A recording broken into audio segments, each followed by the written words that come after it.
Hello, students. This week, we are focusing on the work of Jehu Hanselis, who brings a perspective on the stories that you've just heard that comes from the Global South, from Africa in particular.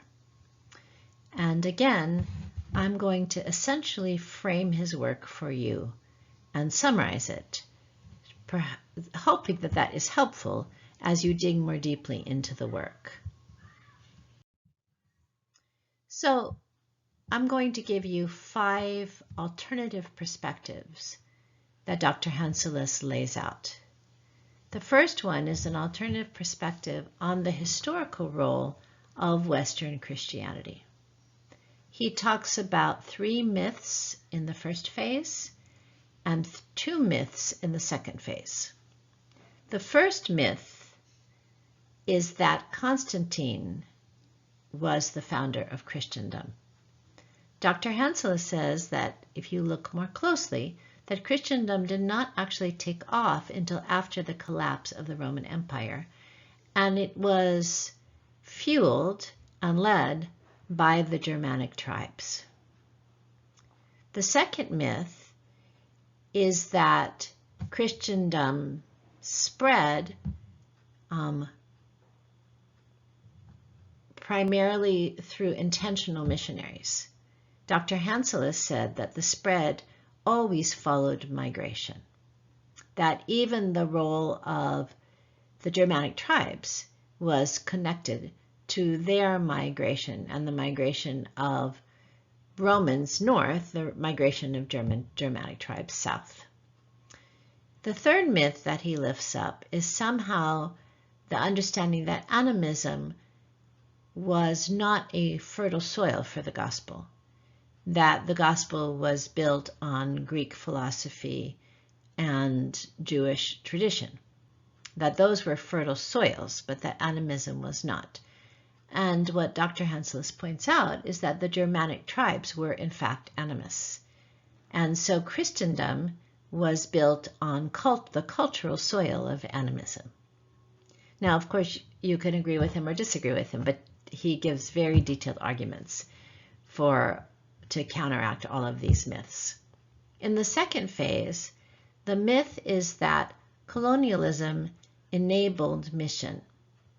He actually agrees that colonialism on one level did enable mission, but he asserts that it ultimately bankrupted it because in the end, it unleashed fierce anti-Christian movements that were reacting against colonialism, but lumped in Western missionaries with colonialism.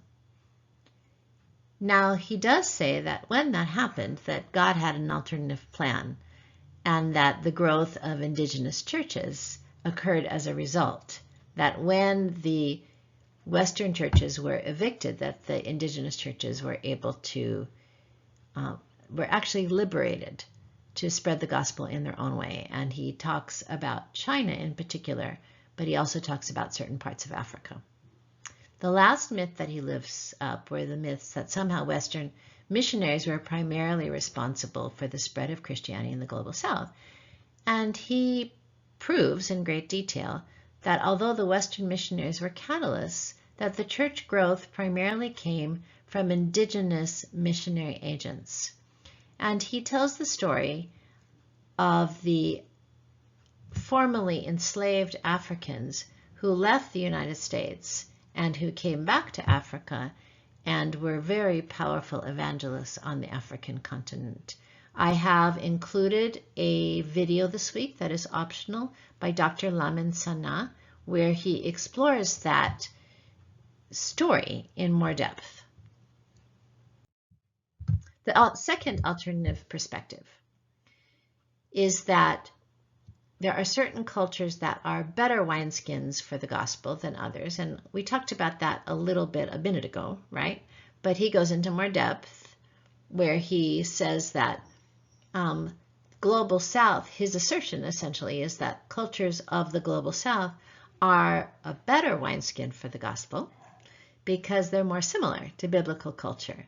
And he gives a number of ways in which that's true. He says that both the biblical worldview and the worldview of Global South cultures is intensely spiritual. And he's talking about Africa in particular, but I think it also applies to Latin America and in some ways to Southeast Asia.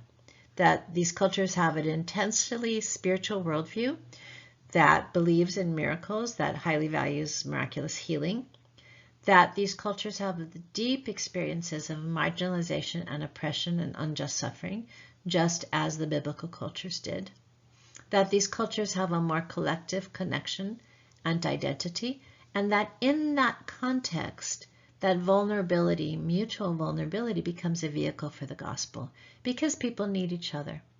So the gospel moves through relational presence and interpersonal exchange, that it always has. And that where vulnerability is an apt vehicle, that it moves more powerfully and more quickly. And then, of course, he points out on a very practical level that Christianity in Africa spreads primarily through house churches, through bivocational or lay ministers, and informally, and that, in fact, was the way that Christianity also spread in the earliest church. The third alternative perspective that he brings has to do with the trends internationally in faith. There is a widespread assertion in Europe particularly, and to some extent in the United States and Canada, that the world is moving towards secular rationalism, which has no place for Christian faith, that that's where the battlefront is. And Dr. Hanselis says that in the rest of the world, the two-thirds world, the majority world, that secular rationalism is not destined for triumph, that it's not popular. So that's the first alternative perspective that he offers in terms of trends in faith. The second one, and he actually lays out this argument in great detail. There is a perspective, widespread perspective, that the reason why we are seeing very rapid growth in the church in the Global South in comparison to Europe is that the church grows rapidly whenever people experience poverty, insecurity, and ignorance because it's their only hope. And he lays out the argument that that's not why the church is growing rapidly in the Global South, but rather because the integrated holistic worldview of the Global South is more hospitable to the church. I think that there are holes in his argument, but it also has merit. He amasses quite a bit of evidence for it. Then he talks about the interaction of powers between the Global South and the Global North in terms of the governance of the church in particular. So he says that the church in the Global North retains the power of economics, that there has been a historic economic dependence of the mission churches on the headquarter churches in the Global West and North, but that the evangelical success of churches in the Global South has given them a certain kind of power. And so now there is an interaction of powers that is not tension-free between the power of the church in the Global South and the power of the church in the Global West and North, which is, as Hanselis defines it, primarily an economic power. He would see the church in the Global South as having more spiritual power and the church in the Global North as having more economic power. So lastly, there is a widespread understanding in the non-Muslim world that Islam is best combated by secularity. Dr. Hanselis says, on the contrary, that Islam is best combated by coexistence and passionate Christian faith. The fourth alternative perspective. Dr. Hanselis says that mission is, and always has been, not new, multidirectional and polycentric. He says that globalization facilitates increasing interaction and mutual impact. Mutual impact, not just the McDonaldization of the South, but that there is always mutual impact in globalization, that people in the South can maintain the adoption, can hold the paradox, and do hold the paradox, of the adoption of the aspects of modernity that attract them and a nuanced attachment to tradition. And then that combination can influence the West, particularly on the North, and particularly in terms of young people who are looking for alternatives. That he notes that the West has been fairly recently awoken to the contextual nature of faith, that people in the Global South have always known that, and in the West it has caused a spiritual crisis. He also notes that women missionaries are a phenomenon that has always existed, actually, in the Global South, but is increasing.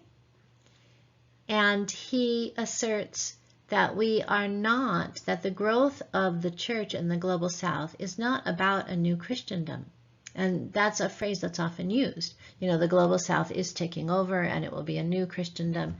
He says Christendom is not an apt term for what is happening in the Global South, because there is no conquest, there is no assertion of a universal culture and doctrine, there are no heresy wars, and there is no economic exploitation. So you will have to read his arguments and decide if you agree. The fifth alternative perspective has to do with the role of migration.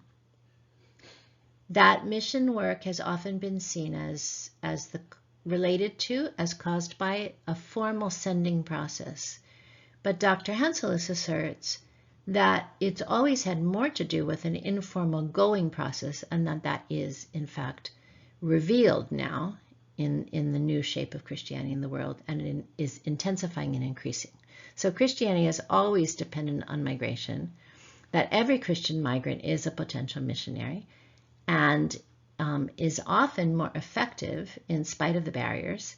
He talks about mission as always having occurred from the margins. And of course, I think of the story of the Filipina maids in Saudi Arabia, who are some of the most effective missionaries for Christianity. He also sees migration as creating a more church-based model of mission, because migrants actually go to their new country I'm thinking in Spanglish, and so I'm trying to translate back into English, that they're going to the country that is their new destination, and in that country they form churches. And so it becomes a more church-based model of mission, which is a more New Testament model. And then he just notes that immigration at this point in history is central to church renewal, and he talks about African mission to Europe. Lastly, I want to lift up some of the potential new developments, what Dr. Hanselis says as the frontier of mission. He's very interested in collaboration at the margins, which includes collaboration between missionary migrants from different parts of the Global South, the intersection, for example, I think of the Latin Americans going to the Middle East as missionaries, because they're not easily rejected. They look like everyone else, even though they're not. So, he talks about the intersection of different areas of the Global South, missionaries and migrants from those areas. But he also talks about the interaction between the immigrant churches and the African American churches in the United States. Then he says that a potential new development is obviously he's not the only voice, there are new missiologists. There are missiologists from the Global South. And how will the categories of analysis, speaking missiologically, how will those categories change as the numbers of missiologists from the Global South increase and their voices echo and interact? Lastly, he doesn't talk about this, but I want you to think about this. What would it look like if faith-based development recognizes and intentionally utilizes migration missionary movements and Global South wineskins? How would that change our community development and international development and holistic mission in general projects, and efforts and initiatives? How would they change if we fully recognized and utilized migration missionary movements and Global South wineskins. Thank you.